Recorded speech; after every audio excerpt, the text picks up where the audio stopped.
All right, so we're in the FITSNews studio. This is actually not a Bryce Harper jersey, by the way. This is a Robin Roberts jersey, 1948. Go Phils. Anyway, I know you're not here to hear about my jerseys. You're here to hear about the latest in the Murdaugh murders, crime, and corruption saga. And folks, we've got a big update on that front this week. Now, up until this point, most of the headlines, most of the drama, most of the media attention in the Murdaugh crime and corruption saga has been focused on the state charges, on the state cases against Alec Murdaugh, particularly the murder charges against this disgraced, disbarred attorney who is at the epicenter of this still unspooling, massive Southern Gothic drama. But the federal case has begun to attract some attention. As you know, there's only one person at this point who has been charged in connection with the Murdaugh scams at the federal level. That is 51-year-old Russell Laffitte, the former CEO of the Palmetto State Bank.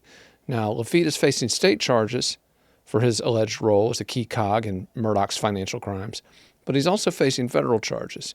Again, the only person at this point to be charged federally. Now, that federal case has been picking up considerable momentum in recent weeks, and there were some motions filed earlier this week by Laffitte's attorneys that have basically opened up a whole can of worms related to this case. I wanted to get into them because they lead to some incredibly important questions about this bigger conspiracy that FITSNews has been talking about for months. Again, this isn't one man, okay? It isn't one or two men, okay? There were accomplices far beyond this initial group of alleged conspirators, and I want to get into that. In one of the federal motions filed on behalf of Russell Laffitte this week, his attorneys asked the federal government to turn over any and all witnesses or informants, their names, that they were using to get information on Laffitte for his charges. Now, this is significant. This is significant because according to Laffitte, in statements that he has made in depositions and to federal prosecutors, he did not act alone. His financial role in this scam was approved, according to him, by a majority of the executive committee at Palmetto State Bank. That's a 5-person committee. It includes actually 2 of his family members, but be that as it may, he didn't act alone is what he's saying.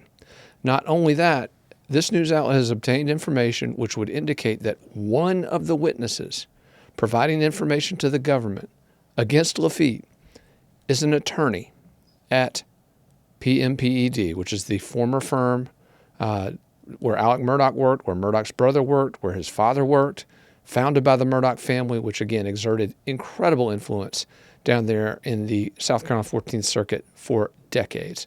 Now, this is a big development, folks, because if another attorney at Alec Murdaugh's law firm was aware of these actions, then it goes to the very heart of this case. It goes to the very heart of these claims that Alec Murdaugh acted alone and that no one at his law firm knew about it. Apparently, that's not true.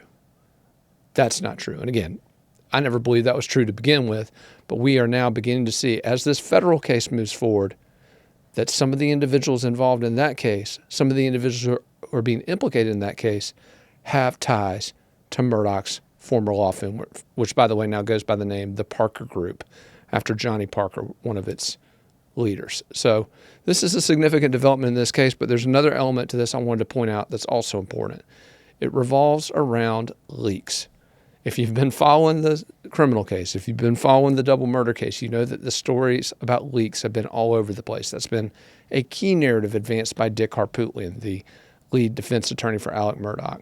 Well, according to my sources, the leak discussion has metastasized. It is now being discussed in the context of the federal case. And in fact, we're informed that federal prosecutors have been provided with information about who the leaks are, where those leaks were directed, who benefited. And of course, obviously, FITSNews benefited quite a great deal, which I'm not, again, we don't talk about that.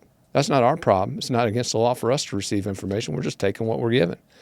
But this conversation, again, escalating on the state side last month, now very much escalating as part of that federal case. There's also one last thing I want to cover. I know this is a lot, but it's important as it relates to the federal case.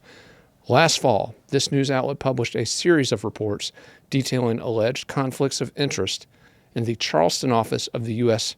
Attorney. Now, at the time, I pointed out that federal prosecutors should have taken action and moved that case out of the Charleston office into either the Columbia or the Greenville office of the U.S. Attorney for South Carolina. They did not do that. Why they did not do that, I'm not sure, because as we pointed out at the time, one of those conflicts quite significant. There's an attorney in that Charleston office who is actually employed in part by the 14th Judicial Circuit, literally worked with Alec Murdaugh, who, remember, at the time that he's alleged to have killed his wife and son, was a badge-carrying assistant solicitor in that 14th Circuit office. So that's a huge conflict. Not only that, one of the new U.S. attorneys in that Charleston office was actually one of Murdaugh's lawyers in one of the civil cases related to all this. So, again, some serious conflicts. The feds apparently didn't think it was that big a deal, declined to kick the case out of that Charleston office. But all of these stories bubbling up in the context of the federal case against Russell Laffitte. And again, count on FITSNews to follow all these important threads as they point to a potential major expansion of the network of conspirators in the Murdaugh crime and corruption saga.